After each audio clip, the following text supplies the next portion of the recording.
Today we are going to read the poem No Men Are Foreign.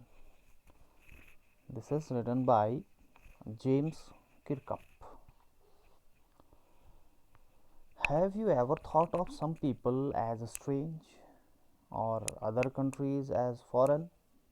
Yes, we all think like that. Some people are foreigner, some are strange. We have many ways of thinking of other people as different from us as them.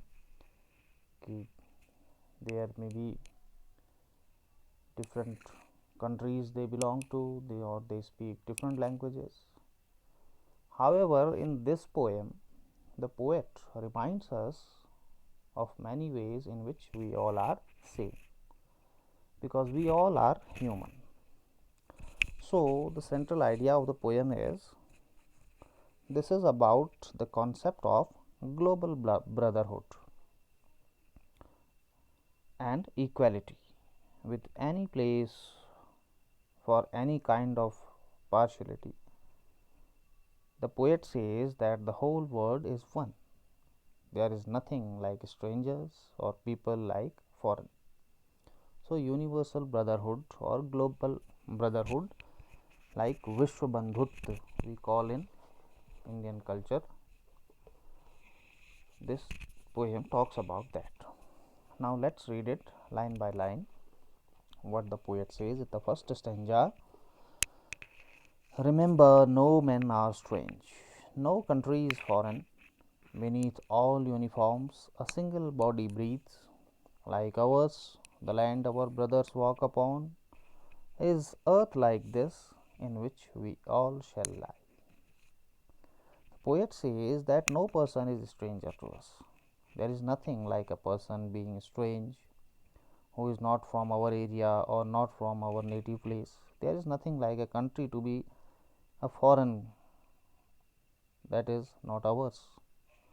There may be a difference in the way we eat, the way we talk, and the way we dress ourselves, but all these things still count to uniformity.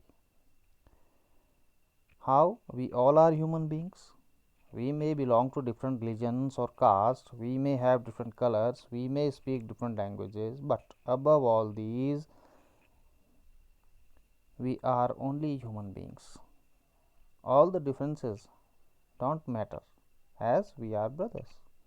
We share a common land upon which we all work, we all walk, we all do our respective work, and we all live and survive. And at the end of our lives, we shall lie on the same earth.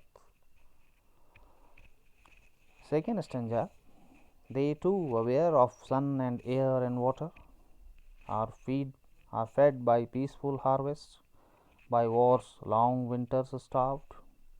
Their hands are ours, and in their lines we read a labor not different from our own.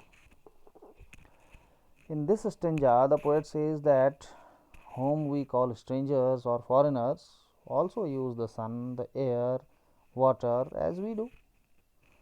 They too are aware of them, and there is no difference in the way we use them. Thereby, the poet says that there is no foreigner among us.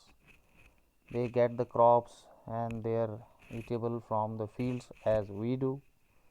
They like peace as we do. And during the war, even they have to face hardship and problems, and they die due to starvation as we would also have. So, there is nothing like foreigners, because all things go parallel, similar to all. They use their power of hands to get the things done. They do the hard labor as we do. Like us, they also speak to communicate with one another. So, where does the strangeness lie? Where do the foreigners lie? We are similar in every respect. Therefore, the poet stresses that there is nothing as to be called strange or foreign. Coming to third stanza: Remember, they have eyes like ours that wake or sleep, and strength that can be won by love.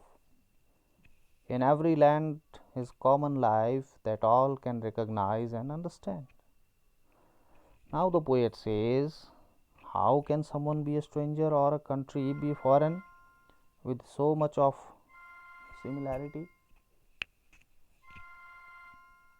He says that all of them, whom we call strangers, have eyes like that of ours. They too see the world like us.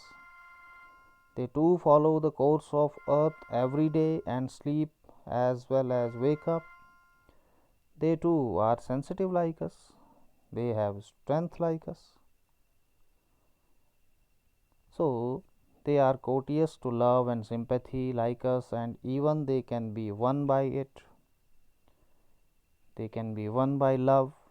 Even they submit themselves to the lovely feelings. Overall, we can see that there is no difference in the way we live.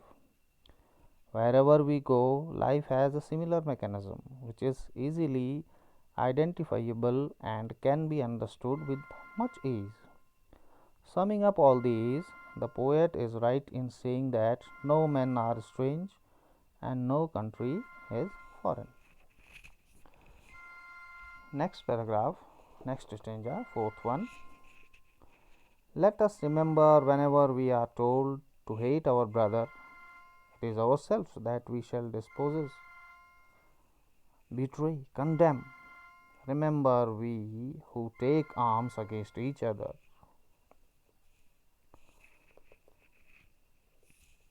The poet has proved the fact that there is nothing like strange or foreign. Everything has a similar feel. We all are same and nothing is there that can be used to prove dissimilarity. Still, there are some people among us who disapprove of it, who try to break the feelings of brotherhood by provoking one against the other and destroying social as well as global harmony. These few people excite us to take the arms against our brothers, to hate them and to kill them. And if we, in the fit of that provoked by their words, if we do something wrong to our brothers, then we are harming our own spirits only. We are abusing our own serenity, our own peace. Our brothers, whom we should align, we subjected to the misdeeds that we do to them. We just degrade our own charm, and this is a slap on the face of humanity. So, the poet says not to commit any such wrong deed and not to degrade humanity. Now, in the fifth stanza, last stanza, it is the human earth that we defile. Our hells of fire and dust outrage this innocence of air that is everywhere our own. Remember, no men are foreign and no country is strange. Now the poet says that taking arms against our brothers not only pollutes our spirit but it also pollutes the whole earth we live upon. It defiles, it pollutes the whole earth. The hatred, jealousy inside our heart surpasses the good qualities and the innocence of the people. Whatever we do in the state of provocation is never justified. We can never say it is good, and we make the surroundings polluted with our misdeeds. In the impression of strangeness and foreigners, we commit a grave mistake. We must not do any of these blunders under the false impression of position and self. We all are similar, so remember, no men are foreign and no countries are strange. Very beautiful poem by James Kirkham. I hope you understood. Okay, we will be doing the question answer after this. That's all for now. Thank you. Bye bye.